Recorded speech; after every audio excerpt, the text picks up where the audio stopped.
एक बार की बात है, एक बार एक गुरु हुआ करते थे जो कि बहुत प्रसिद्ध थे और वे अपने मठ में शिक्षा दिया करते थे। लेकिन उनके शिक्षा देने का तरीका बहुत ही अलग था। उनका कहना था कि शिक्षा सिर्फ मौन रहकर ही प्राप्त किया जा सकता है।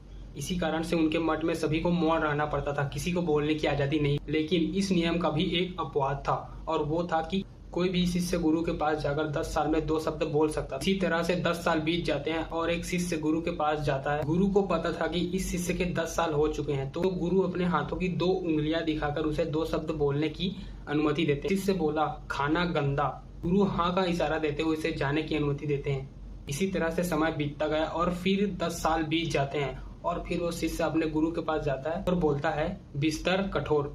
गुरु फिर से इशारा देते हुए उसे जाने की अनुमति देते हैं और इसी तरह से करते करते फिर और 10 साल बीत जाते हैं और कुल 30 साल हो जाते हैं और इस बार शिष्य मठ छोड़ने की अनुमति मांगने के लिए गुरु के पास आता है और